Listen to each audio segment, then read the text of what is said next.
Well, we got the first air conditioners in about a week ago. I was a little too busy to post a video until now. It's July 8th. These got in, I think, around the 1st or something. And they came with a free Boris the Darkness. Look at this cute little guy. Yeah. Hi, Boris. Yeah, he's 13. He's our neighbor's chow. And he spends his afternoons in our backyard, huh? Yes. Squirrel. Anyway, back to the air conditioners. So they're gonna come Friday. Would that make it the July, I don't know, 11th, 7th? And they're gonna put 4 more of these mini splits on the upstairs windows. So those are the 4 bedrooms of the main house. The bottom right window is the living room of the apartment, and the bottom left window is the bedroom of the apartment.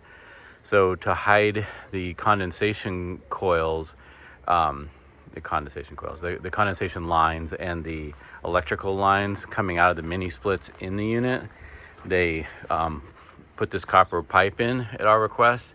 You can see it's already started to oxidize. We got a thunderstorm.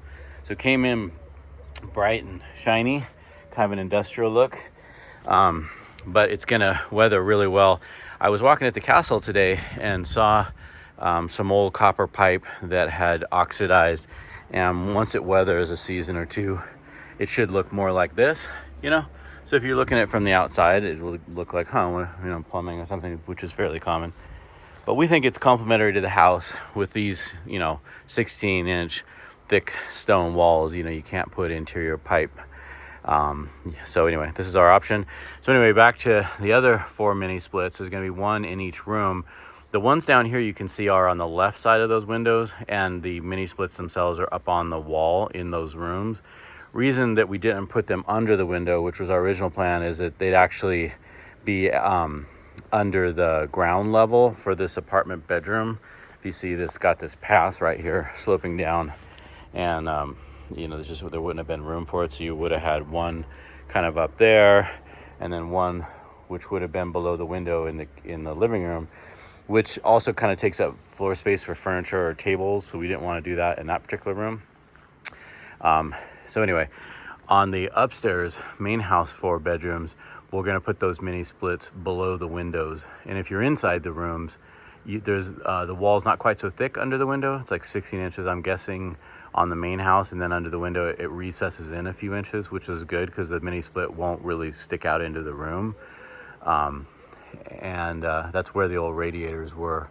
So you'll see those similar copper pipes, probably 1 running under each window, right? It's actually 2 lines like they have it joining here, except instead of having those upright coppers, it'll probably just have a hole under each window with 1 pipe coming to the right. Same thing up at that window, and then they'll both come down, I'm guessing, around where that drain line is coming off the gutter. So it'll just look like you have double drain lines in these, pipes against house. I think it's pretty complimentary, considering what our options were. We're really looking forward to it because it's been a hot summer. I'll admit we've taken an afternoon or 2 to hang out in the apartment just because it's cool. It's been in the 90s for a couple weeks now. So anyway, that's the update on the AC. I'm gonna take a couple quick videos inside just so you get an idea of what the mini splits look like on the inside of the house. And we're gonna have to say goodbye to Bobo, sadly. Huh, buddy? Yeah, where's Papa Paolo? Huh, where's Paolo? Left you here all day. Yeah, that's not okay.